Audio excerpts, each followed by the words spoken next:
Hello friends, কেমন আছো তোমরা সবাই? আশা করছি অনেক অনেক ভালো আছো আর আমরাও খুব ভালো আছি।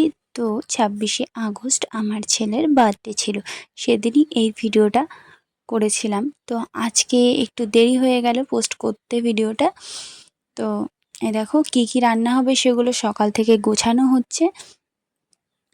আর এখন আমরা সব গুছিয়ে নিয়েছি প্রায়। তখন মা মিক্সার করছিল, মানে মশলাগুলো করছিল, আর তেশান এখানে বসে মিক্সার ঘোরাচ্ছিল। তো ওকে না একটা কৃষ্ণ ঠাকুরের প্রিন্ট করা একটা জামা পরিয়ে দিয়েছি। আজকে হচ্ছে জন্মাষ্টমী আর এদিকে আজকে ওর বার্থডে।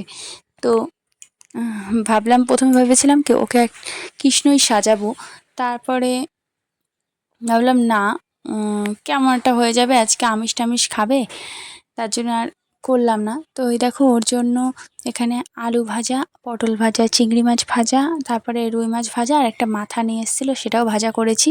আর বড় একটা গামলায় দেখলেই যে মুগ ডাল রান্না করা হয়ে গেছে, আর এখানে আলু পটল চিংড়ি রান্না করা হয়ে গেছে। আর এই রেসিপিটায় আছে মাংস, আর এখানে আছে পায়েস। তো মাংস ছিল 2টো গামলায়।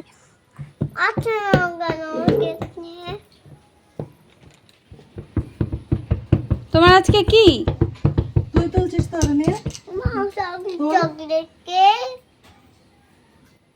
আমি তুলিস না, তুলছি। তোমার আজকে কি বলো? তাই গান চালাতে হবে, কেক কাটতে হবে। তো এখানে তিশানের পাপা একটা মোমবাতির মতন এনেছে আর কি, ওগুলো ফোটে। তো ওটা দেখে তিশান প্রথমে এত ভয় পেয়ে গেছে, ওই যে আগুনের ফুলকিগুলো আর কি ফুটেছিল। আমি ভেবেছিলাম হয়তো গায়ে পড়েছে তাই লেগেছে, কিন্তু না, ও আসলে ভয় পেয়ে গেছে। তো তারপর সাথে সাথে বুঝে গেছে যে এটা ভয়ের কিছু নেই, অমনি হেসে দিয়েছে। তো ভিডিওটা এখানে শর্ট ভেবেছিলাম করব, আর বড় ভিডিও করা হয়নি, এই জন্য ব্যাকা করেই আর কি ক্যামেরায় এসছে। তাও ভাবলাম যে রেখে দিই, পরে দেখা যাবে। তো এখানে কেক টেক কাটা হয়ে গেছে, আর আমাদের 30-40 জন মতন বলা হয়েছিল। আর আমি তিশানের জন্য আলাদা করে রান্না করেছিলাম যে ওকে একটু সাজিয়ে গুছিয়ে দেব, কিন্তু ও আসলে কিছুই খায়নি। তো এখান থেকে একটুখানি ভিডিও করলাম আর ফটো তুললাম। আরও মাছের মাথাটা দেখে বলছিল কি আমাকে খেয়ে ফেলবে, ও নিজে কি খাবে, ওকেই বলে খেয়ে ফেলবে। তো এখন রাত হয়ে গেছে, আর এই প্রথমবার ঝুলনে যাচ্ছি গাড়াপোতায়। তো হ্যাঁ, এখনও ঝুলন আছে, আর কিছুদিন হবে।